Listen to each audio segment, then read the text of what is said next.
अस्सलाम वालेकुम स्टूडेंट्स। उम्मीद करता हूँ आप सब लोग खैर से होंगे। अब आपको मालूम हो चुका होगा कि आपका फाइनल कह रहा हूँ फाल 2022 का मिड टर्म का रिज़ल्ट अनाउंस हो चुका है। आप अपना एलएमएस देखें, चेक कर सकते हैं। जैसा कि मैंने एलएमएस ओपन किया हुआ है, सामने शो हो रहा है। इसके अंदर कुछ स्टूडेंट्स के क्वेश्चन थे, वो मैं यहाँ पे क्लियर करूँगा कि ये क्लास एवरेज क्या है, एग्ज़ाम अटेंडेंस क्या है और रिमार्क्स क्या हैं। इससे पहले बात कर लेते हैं कि मिड टर्म में कितने वाला पास होगा और कितने वाला फेल होगा। तो पहले ऐसा नहीं होता था इसका पास फेल वाला सीन, लेकिन इस दफ़ा उन्होंने ये ज़रूर कहा था कि अगर आप 20% मार्क्स भी नहीं लेंगे तो आप फाइनल में नहीं जा सकते। तो उसके लिए आपको 20% मार्क्स रिक्वायर्ड थे, लेकिन फेल पास वाला फिर भी यहाँ पे कोई सीन नहीं होता। इसमें दरअसल इस तरह होता है कि आपकी एवरेज होती है, इनमें से आप जितने भी मार्क्स लेंगे वो आपके इंक्लूड होंगे फाइनल में, और असेसमेंट्स, मीन क्विज़ेस और असाइनमेंट्स वो वाले ऐड होंगे, और एंड पे फिर फाइनल वाले मार्क्स ऐड होंगे। टोटल आपका रिजल्ट बनता है, उसमें आपको बताया जाता है कि आप फेल हैं या पास हैं। हाँ, ये ज़रूर मैं कहूँगा कि अगर आप मिड टर्म में अच्छे नंबर ले लेते हैं तो फाइनल टर्म में आप थोड़े भी लें तो पास हो सकते हैं, और अगर आप यहाँ पे बहुत थोड़े नंबर लेते हैं यानी कि सिर्फ 20% लेते हैं तो आपको फाइनल में बहुत ज़्यादा नंबर लेने पड़ेंगे पास होने के लिए। तो वैसे अगर इसकी एवरेज निकाली जाए तो अगर तो टोटल नंबर आप सबके 30 ही हैं मिड टर्म में, तो आपको 6 मार्क्स लेना ज़रूरी थे। 6 मार्क्स 20% के बनते हैं, मतलब 20% तो ज़रूरी था ना, 6 नंबर आपके होने चाहिए थे पास होने के लिए। अब बात करते हैं कि अगर किसी के 6 नंबर है तो क्या फ़ाइनल में वो इजीली पास हो जाएगा? नहीं। अगर उसके सिर्फ 20% है, मतलब 30 में से सिर्फ 6 नंबर है, तो उसे फ़ाइनल में बहुत मेहनत करनी पड़ेगी। फ़ाइनल इस दफ़ा मेरे ख्याल में 60 मार्क्स का होगा, तो उसको 60 में से कम 40 नंबर लेना पड़ेंगे।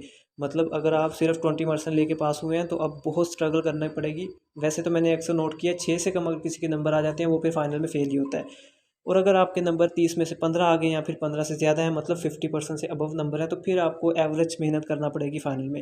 इसके लिए मैंने एक फ़ाइल बनाई थी। आप फाइल में अपने नंबर लिखेंगे। सबसे पहले तो आपने वहाँ पे अपने लिखने हैं क्या कहते हैं, ग्रेडिंग स्कीम लिखनी है अपने एलएमएस से देके कि आपकी ग्रेडिंग स्कीम क्या है। उस फाइल में ग्रेडिंग स्कीम लिखने के बाद आप अपने टोटल नंबर लिखेंगे, क्विज़ के, असाइनमेंट के और जीडीपी के और मिड टर्म के नंबर लिखने के बाद वो फाइल आपको बता देगी हर सब्जेक्ट की अलग-अलग कि आपको हर सब्जेक्ट में कितने मार्क्स रिक्वायर्ड है। मतलब आपको 60 में से इस सब्जेक्ट में कितने लेने होंगे सिर्फ पास होने के लिए, सिर्फ पास होने के लिए। बाकी तो आप अगर ज़्यादा नंबर लें तो आपकी जीपीए बेहतर हो जाएगी। उस फाइल का लिंक भी मैं नीचे डिस्क्रिप्शन में दे दूँगा। वो भी एक वीडियो है, आपको समझा भी दिया जाएगा उस वीडियो में कि आपने उस फाइल में कैसे नंबर लिखने हैं, कैसे अपना रिजल्ट चेक करना है।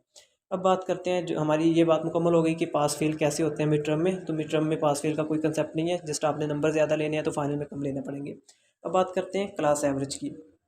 क्लास एवरेज क्या है, एग्ज़ाम अटेंडेंस क्या है। तो अब मैं इसका अगर रिज़ल्ट देखूँ, ये मेरे पास है SOC 101, तो इसके 15 नंबर हैं 30 में से, मतलब 50% मार्क्स हैं। अब परसेंटेज बनी है इसकी 51%, इसकी परसेंटेज 51% है।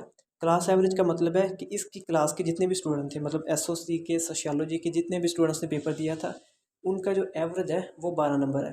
मतलब कुछ बच्चों ने 6 नंबर लिए हैं, कुछ बच्चे फेल हुए हैं, कुछ ने 30-30 नंबर लिए हैं। उनकी जब एवरेज निकाली गई तो वो 12 नंबर बने हैं। पूरी क्लास की एवरेज 12 नंबर की है।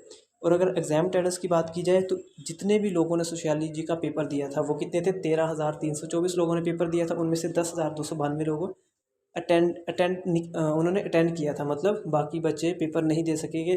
तो जो एग्ज़ाम अटेंडेंस है वो 77 है। ये क्लास और एग्ज़ाम के लिहाज से उन्होंने बताई है कि कितने बच्चों ने पेपर दिया, कितनों ने नहीं, बाकी सबके कितने मार्क्स हैं, आपके कितने मार्क्स हैं। तो ये चीज़ इसमें ऐड की गई है क्लास एवरेज और एग्ज़ाम अटेंडेंस की।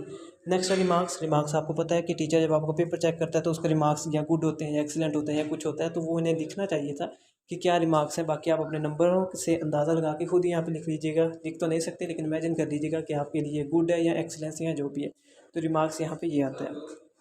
बाकी इंशाल्लाह मैं आपको वो कैलकुलेशन फ़ाइल वाला लिंक डिस्क्रिप्शन में दे दूँगा। वो आप फेसबुक ग्रुप से जाके डाउनलोड भी कर सकते हैं। मुझे इनबॉक्स करें, मैं आपको फ़ाइल सेंड कर दूँगा। और वो आपने यूज़ कैसे करनी है उसके लिए मैं आपको वीडियो का लिंक दे दूँगा डिस्क्रिप्शन में। आप वहाँ से ईज़िली उसको यूज़ कर सकते हैं। अल्लाह हाफ़िज़, अस्सलाम वालेकुम।